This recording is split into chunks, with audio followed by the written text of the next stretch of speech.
정몽규 취임 후 보조금은 11년간 3배 늘었습니다. 정부 보조금은 연간 최소 110억 원 수준이며 스포츠 토토 등 복표 수익 연간 200억 원이 지원되고 있습니다. 주요국 정부 보조금 없거나 의존도 낮으며 피파 랭킹 20위권 국가들은 70% 이상이 협회장은 전문 경영인이 하고 있고 이외 축구인 등이 하고 있습니다. 우리나라처럼 재벌 총수가 회장인 곳은 단 한 곳도 없습니다.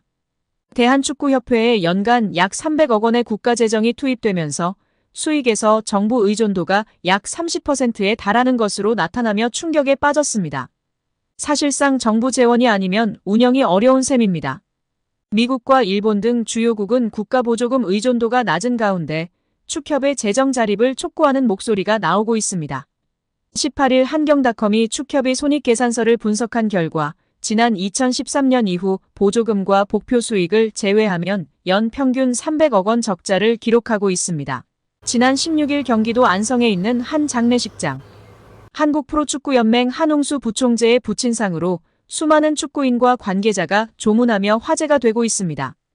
대한축구협회 정몽규 회장도 저녁 시간대에 빈소를 찾아 눈길을 끌었는데요. 정 회장은 한 부총재, 그리고 그의 가족을 위로한 뒤 자리에 앉았다가 주요 인사를 만났습니다.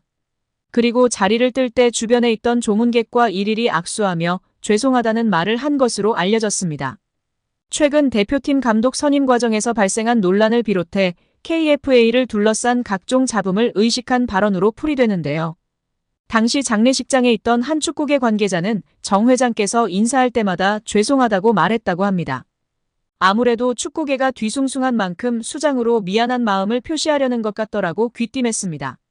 그럼에도 다수 축구인은 아쉬운 목소리를 냈습니다. 한국 축구 수장이 상갓집에서 사죄할 게 아니라 대중 앞에서 해명이든 용서든 대국민 메시지를 내달라는 의미입니다. 또 다른 관계자는 지금 한국 축구를 바라보는 시선이 단순히 팬의 비판만이 아니지 않느냐. 축구계는 그야말로 쑥대밭이 나 있다. 이를 조금이라도 정리하고 앞으로 나아갈 만한 그림을 만들려면 회장이 나서서 수습해야 한다고 목소리를 냈습니다. 어느 방식이든 한국 축구가 재정비하려면 정 회장이 대중 앞에 다시 서야 한다는 견해가 축구인이 몰려든 상갓집에서도 울려 퍼졌습니다. 정작 사과해야 할 곳에서는 안 하고 있는 정몽규 회장인데요. 빠른 시일 내에 마이크 앞에 서시고 죄송합니다 뿐 아니라 회장직에서 물러나겠습니다 라고 발언하시길 바랍니다. 아니면 조만간 문체부의 심판이 속히 일어나길 바랍니다. 박문성 축구해설위원이 정몽규 대한축구협회 회장을 비판했습니다. 박 해설위원이 27일 MBC 라디오 뉴스 하이킥에 출연해 정 회장에게 직격탄을 날렸는데요. 박문성 축구해설위원이 정 회장이 자진해서 사퇴하지 않는 이유를 두고 정 회장 마음속에 들어가 보지 않는 이상은 알 수 없다. 하지만 축구협회 회장 자리는 매력적인 공간이다. 우리는 축구협회장 자리를 한국 축구의 수장 정도만 생각한다. 하지만 국제축구연맹 피파가 진행하는 월드컵을 포함한 모든 국제적인 행사에 축구협회장 자리로 가면 그 의전은 사실상 거의 대통령급에 해당한다고 말했습니다. 이어 유럽에 가면 축구협회 회장 아니면 축구팀의 구단주 이런 명함이 박혀 있으면 활동하거나 비즈니스 하는데 매우 큰 도움이 된다고 밝혔습니다. 그러면서 지금까지 나왔던 많은 문제 이미 드러나 있다. 또 이번 현안 질의를 통해서 사실은 의혹이 해소되기는커녕 더 많이 부풀어졌다. 하나도 해명되지 않았다. 오히려 지금 의혹이 계속 더 추가로 나오고 있다. 특히 홍명보 한국 축구대표팀 감독 선임의 절차와 과정에 모든 것들이 다 불공정했다는 이야기들이 이미 다 어느 정도 나왔다. 이제는 지금의 이 체제 그만 끝내는 것이 옳다고 전했습니다. 정몽규 대한축구협회장은 국제축구연맹 피파가 한국의 사례를 모범으로 보고 있다고 믿고 있습니다. 하지만 대한축구협회는 지금껏 아시아에서조차 최고 협회상을 받은 적이 한 번도 없습니다. 29일 오후 8시 서울 경희대학교 평화의전당에서 2023 아시아 축구연맹 어워즈가 열렸는데요. 2023년 AFC 주관대회 및 국제대회 성적을 기준으로 하며 올해 초 펼쳐진 2023 카타르 아시안컵 역시 수상 기준에 포함되었습니다. 이번 시상식에서 한국은 올해의 남자 국제선수상의 손흥민이, 올해의 여자 감독상의 박윤정 감독이 수상의 영예를 안았습니다. 서령욱, 배준호, 김혜리, 캐시 유진 페어 등도 수상을 노렸으나 아쉽게 다른 선수에게 영광을 내줬습니다. 대한축구협회도 이번 시상식에서 트로피를 들지 못했습니다. AFG는 각국 축구협회를 피파 랭킹을 기반으로 한 AFG 랭킹으로 구분해 플래티넘, 다이아몬드, 골드, 루비 부문으로 치상을 나눠하는데요. 대한축구협회는 일본 축구협회, 이란 축구협회와 함께 플래티넘 축구협회상 후보에 올랐습니다.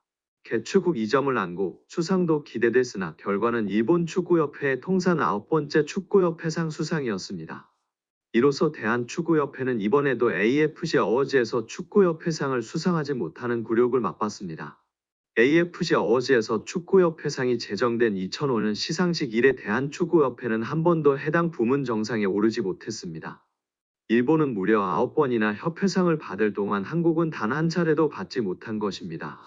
2013년 시상식에는 3개 부문으로, 2022년 시상식에는 4개 부문으로 나눠졌음에도 결실을 맺은 적은 없습니다. 심지어 북한 축구협회도 4회, 중국 축구협회도 2회 수상했다는 점에서 대한축구협회가 이를 잘한다고 생각하는 것은 정몽규 회장의 망상이라고 볼 수 있을 것 같습니다. 설령 축구협회상이 실제 운영 능력보다 외교적 능력을 중시했다 하더라도 대한축구협회는 할 말이 없는데요. 엄밀히 말해 외교적 능력이야말로 대한축구협회가, 특히 협회장이 발휘해야 할 덕목이기 때문입니다. 정 회장은 올해 출간한 자서전 축구의 시대에서 중동 카르텔을 지적한 바 있는데 만약 그 틈바구니에서도 외교초 성과를 달성했다면 대한축구협회가 지금까지 축구협회상을 받지 못하는 일은 없었을 것입니다. 자니 인판티노 국제축구연맹 피파 회장의 말도 곱씹을 필요가 있습니다. 인판티노 회장은 28일 축구회관을 방문해 대한축구협회는 아시아를 넘어 세계적으로 모범적인 사례라며 대한축구협회를 비호한 바 있습니다. 관련해 정 회장은 시상식 전 취재진을 만나 인판티노 회장은 한국에서 일어나는 일도 잘 이해하시고 모든 미디어에서 나오는 거 모니터하신다. 천안에 짓는 축구종합센터에 대해 이야기를 드렸을 때는 감격하셨다. 피파도 축구종합센터가 전 세계에 좋은 모델이 될 거라 말했다라고 힘주어 말했습니다. 그러나 인판티노 회장의 말은 어느 나라에서나 할 수 있는 외교적 수사에 가깝고 원론적인 답변에 가깝다는 건 초등학생도 아는데 정몽규만 모르는 것 같습니다. 이 말에 심취할 게 아니라 현실을 되돌아보고 더 발전할 영역이 있는지 탐구해야만 합니다. 정 회장은 AFC 어워즈와 컨퍼런스를 유치하며 한국 축구의 성과를 보고자 했지만 결과적으로 대한축구협회가 여전히 나아갈 길이 멀다는 거 확인하는 장이 됐습니다. 정 회장은 인펀티노 회장의 립서비스에 갇혀있을 게 아니라 반성을 통해 자신이 해야 할 일을 명확히 이행해야 합니다. 홍명보 선임은 신의 한 수였습니다. 정몽규도 몰랐을 것입니다. 설마 이렇게 될 줄은. 오히려 홍명보로 인해 온갖 비리가 다 밝혀졌습니다. 고맙습니다. 이제 정몽규와 홍명보는 손잡고 나가시면 됩니다. 정말 정 회장의 홍명보 선임은 신의 한 수였습니다. 잠시의 고통이 큰 희망으로 바뀐 것입니다. 이 한 수로 인해 축구 팬들은 분노했고 축구협회의 그림자가 세상에 공개됐으며 이 분노는 문화체육관광위원회 현안질의 문화체육관광위원회 국정감사 문체부 감사까지 이어졌습니다. 이 과정을 통해 정 회장과 홍명보의 숱한 비리와 부정이 드러났으며 이제 두 사람 모두 물러나야 할 처지까지 왔습니다. 이런 대단한 일을 정 회장이 해낸 것입니다. 정 회장이 홍명보를 선임하지 않았다면 벌어지지 않았을 일입니다. 클린스만 감독권도 그냥 지나쳤을 것입니다. 모든 것이 그림자 속으로 숨어 오랜 시간 한국 축구를 썩게 만들었을 것입니다.